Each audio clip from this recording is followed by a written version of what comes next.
আজকের গল্পটি একটি নির্ভীক রাজকুমারীর গল্প, যার নাম এলারা।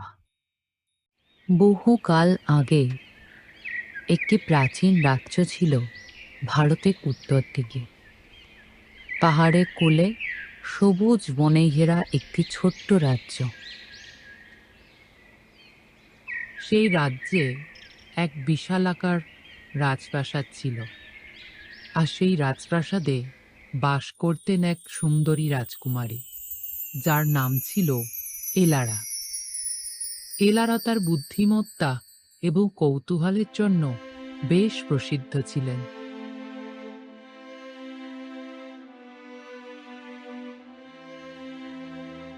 রাজকুমারী, রাজামশাই আপনাকে ডাকছেন। আসছি।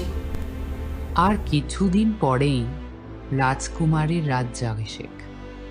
সেই কথা মাথায় চিন্তা করে রাজকুমারী তার রাজামশাইয়ের কাছে উপস্থিত হলেন। আপনি আমায় ডেকেছেন রাজামশাই? কিছু কথা বলার ছিল তোমাকে।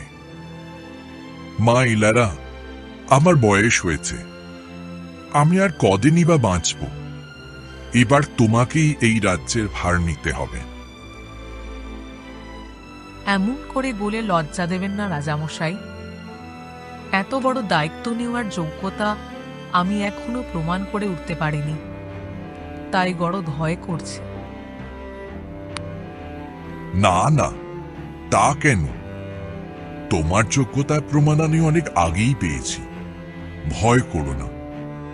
আমি চাই তোমার রাজ্যাভিষেক করে তোমাকে এই রাজ্যে সব দায়িত্ব বুঝিয়ে দিতে।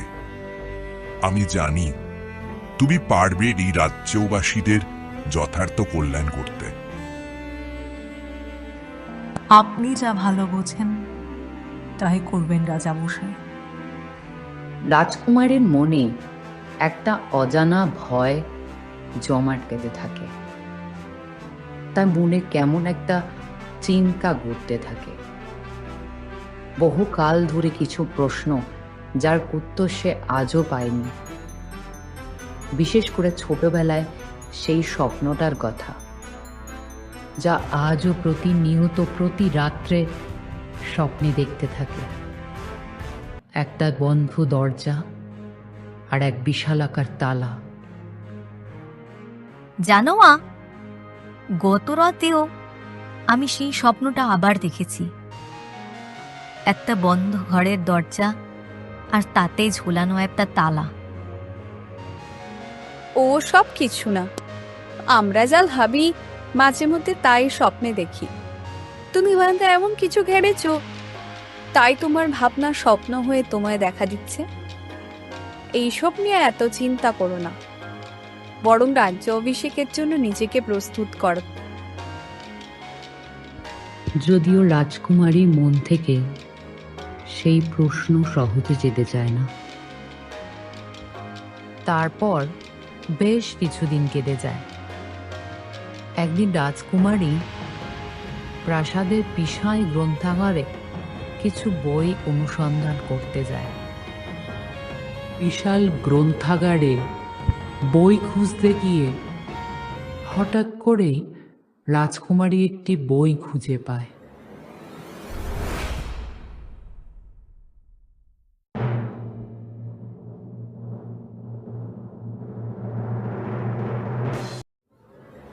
বইটি খুলেই রাজকুমারী হতবাক হয়ে যায়। সে দেখতে পায় অবিকল তার মতোই দেখতে একটি রাজকুমারীর প্রতিচ্ছবি, যা রাজকুমারীকে অবাক করে রাখে। এই তো অবিকল আমার ছবি, কিন্তু এমন পোশাক বা ছবি আমি আগে কখনো দেখেছি বলে আমার মনে পড়ে না। রাজকুমারীর মনে চিন্তার ঘন ঘটা সৃষ্টি হয়। কখনই হঠাৎ পিছন দিকে কিছু একটা পড়ে যাওয়ার শব্দ শোনা যায়।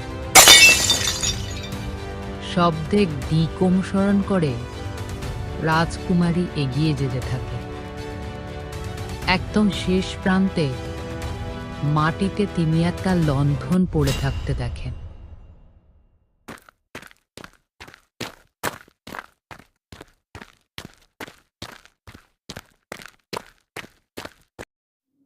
রাতে শুয়ে রাজকুমারী পুনরায় স্বপ্নটি দেখতে পায়, তবে এবার বন্ধ দরজার তালার পাশে দাঁড়িয়ে ছবিতে দেখা সেই মেয়েটি, অবিকল তার মতো।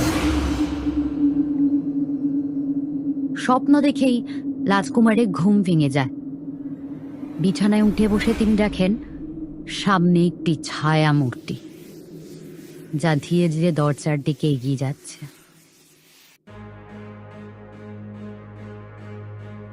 কোনো উত্তর এলো না। রাজকুমারী ধীরে ধীরে ছায়া মূর্তিটিকে অনুসরণ করতে করতে এগিয়ে গেল। রহস্যজনকভাবে ছায়া মূর্তিটি সেই গ্রন্থাগারের দিকে এগিয়ে যেতে থাকল। রাজকুমারীও চুপিসারে তাকে অনুসরণ করতে থাকল। হঠাৎ একটা বই পড়ল মাটিতে। বইটি তুলতে গিয়ে রাজকুমারী কিছু আওয়াজ শুনতে পেল। ভালো করে বসে কান পেতে রাজকুমারী শুনল, জল পড়ার শব্দ না, কিন্তু এত রাত্রে এখানে জল পড়ার শব্দ আসছে কোথা থেকে? আর ছায়ামূর্তিটাই বা গেল কোথায়? শব্দটা কি দেয়ালে ওপার থেকে আসছে? রাজকুমারী দেওয়ালের পাশে সরে এলো। দেওয়ালে হাত দিতেই আওয়াজ করে দেওয়ালটা সরে গেল। একটা অন্ধকারময় পথ চলে গেছে অনেক দূরে। রাজকুমারী বুঝতে পারল না এগিয়ে যাবে কি না যাবে, তবে তার কৌতূহলী মন তাকে থামিয়ে রাখতে পারল না। রাজকুমারী এগিয়ে গেল। হঠাৎ সেই ছায়াটা রাজকুমারীর পাশ থেকে সরে গেল।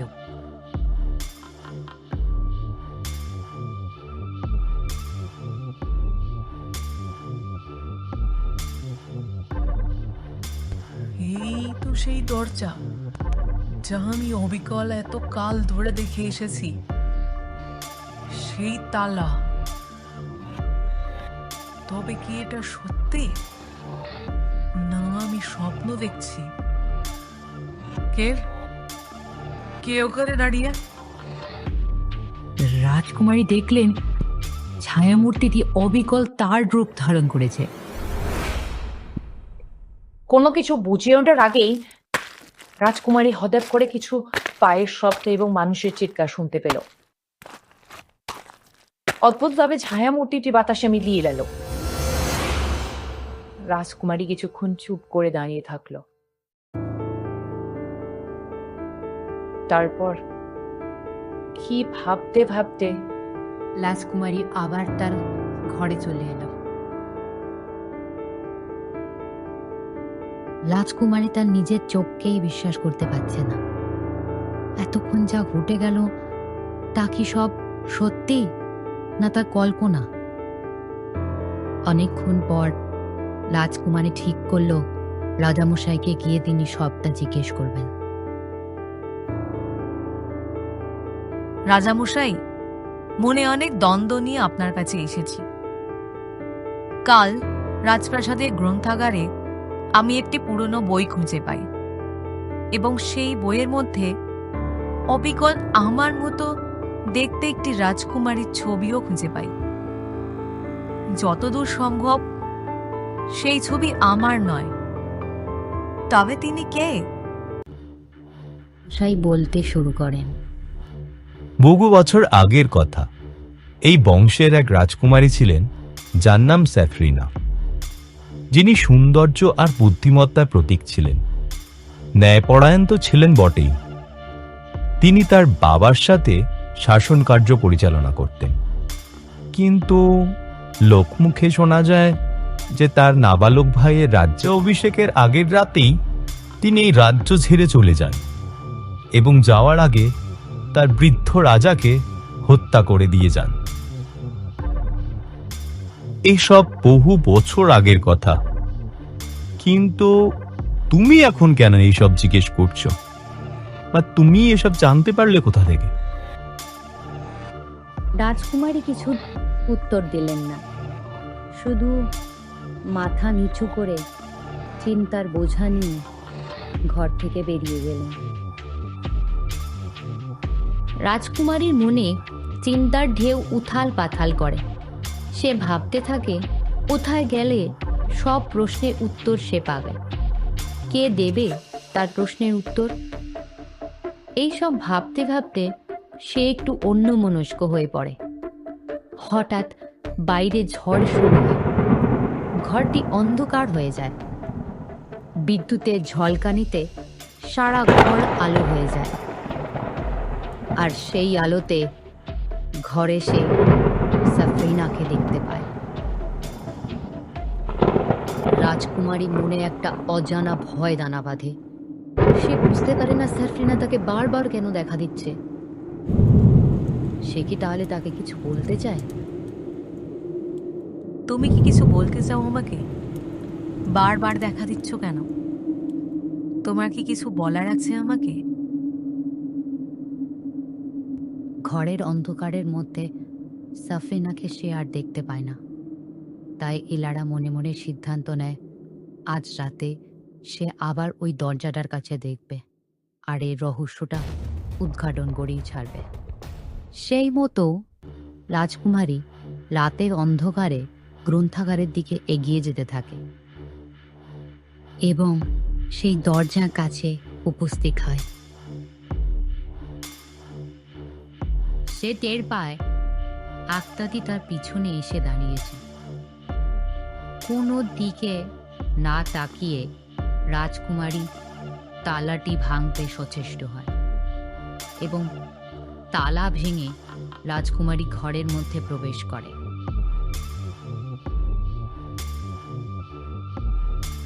ওটা কি? অন্ধকারে তো ঠিক মতো বোঝা যাচ্ছে না। ওরে বাবা, এ যে কঙ্কাল! এই ঘরে পুতাছে কি এলো এই কঙ্কাল? তবে কি? কঙ্কালটি নড়ে ওঠে।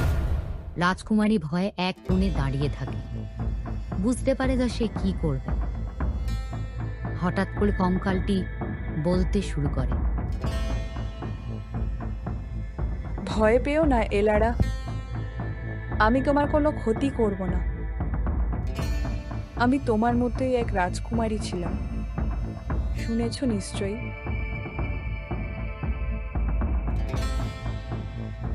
আপনি কি রাজকুমারী সাফরিনা? দেখতে দেখতেই কঙ্কালটি রাজকুমারী সাফরিনার রূপ ধারণ করে, আর রাজকুমারী এলারা এক কোণে চুপ করে অবাক হয়ে তাকিয়ে থাকে। সবাই যে জানে আপনি এই রাজ্য ছেড়ে চলে গেছেন, তাহলে আপনি এখানে এলেন কি করে? বা কিভাবে আপনি মা দিলেন?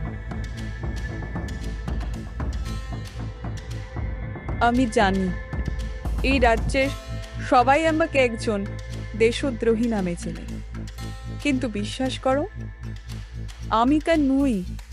আমি নির্দোষ।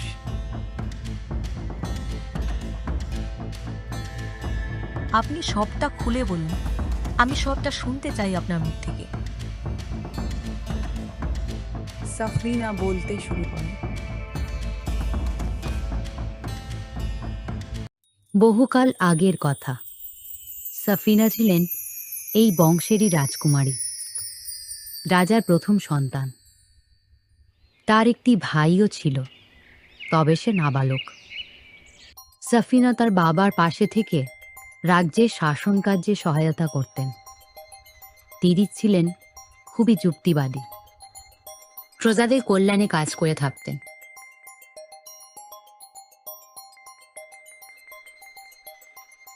রাজামশাই, যুবরাজের যে রাজ্যাভিষেকের সময় হয়ে এলো, সেই মতো তো আমাদের প্রস্তুত হতে হবে।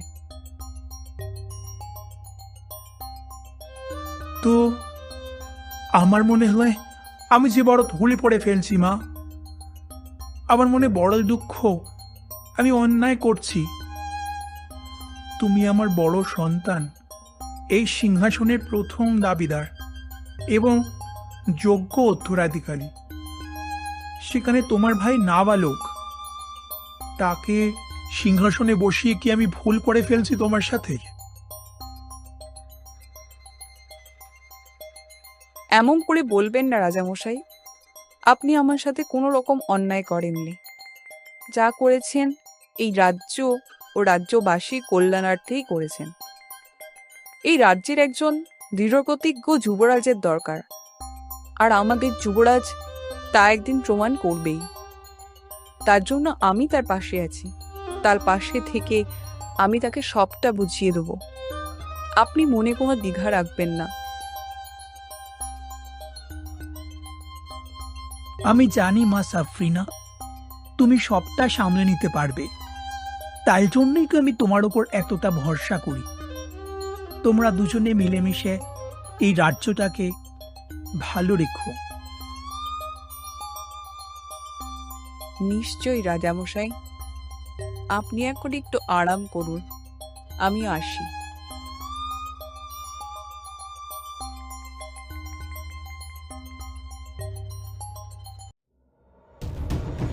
অপরদিকে সেনাপতির কুনজর ছিল রাজ্যের উপর, যা তিনি রাজাকে ঘুণাক্ষরেও টের পেতে দেন না। তিনি জানতেন সাফরিনা বেঁচে থাকতে নাবালক রাজাকে দিয়ে নিজের ইচ্ছামতো শাসন চালানো যাবে না। তাই সে আড়ালে রাজকুমারীকে পথ থেকে সরানোর জন্য ষড়যন্ত্র করতে শুরু করলেন। সাফরিনাকে শেষ করার জন্য সে একটা ফন্দি আঁটতে শুরু করল, এমন কিছু যাতে কেউ সন্দেহ না করে। তাই সে মিথ্যে ষড়যন্ত্রের আশ্রয় নিল। সাফরিনার বিরুদ্ধে সেনাপতি মিথ্যে অভিযোগ আনে, তাকে দেশদ্রোহিতার অভিযোগে অভিযুক্ত করে। প্রমাণ হিসেবে কিছু জাল নথি আর মিথ্যে সাক্ষ্য ব্যবহার করে। সেনাপতি রাজ্যবাসীকে বলেন, আজ এই দিন থেকে জানানো হচ্ছে সাফরিনা একজন রাষ্ট্রদ্রোহী। সে সিংহাসনের অধিকার থেকে বঞ্চিত হওয়ার রাগে রাজামশাইকে খুন করে এখান থেকে পালিয়ে যায়। তিনি নাবালক রাজার সিংহাসন পাওয়ার বিষয়টি মেনে নিতে পারেননি। তাই যেখানেই তাকে দেখা যাবে সেখান থেকেই তাকে বন্দী করা হবে। আর কেউ যদি সাফরিনা খবর দিতে পারে তাহলে নগদ 100 মুদ্রা পুরস্কার হিসেবে তাকে দেওয়া হবে। কিন্তু তার আগেই সেনাপতি গোপনে সাফরিনাকে প্রাসাদের একটি কক্ষে এনে হত্যা করে। সবার অলক্ষ্যে রাজকুমারী প্রাণ ত্যাগ করে।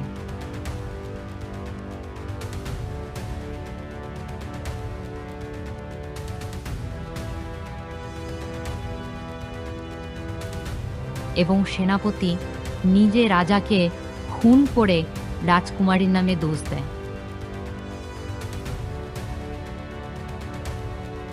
তার দেহ লোপাটের জন্য সেনাপতি গ্রন্থাগারের গোপন কক্ষকে বেছে নেয়, যার মধ্যে রাজকুমারীর দেহকে রেখে বাইরে দিয়ে একটি বড় তালা লাগিয়ে দেয় এবং সবার অলক্ষ্যে রাজকুমারীর দেহ ধীরে ধীরে ধুলোয় মিশে যায়।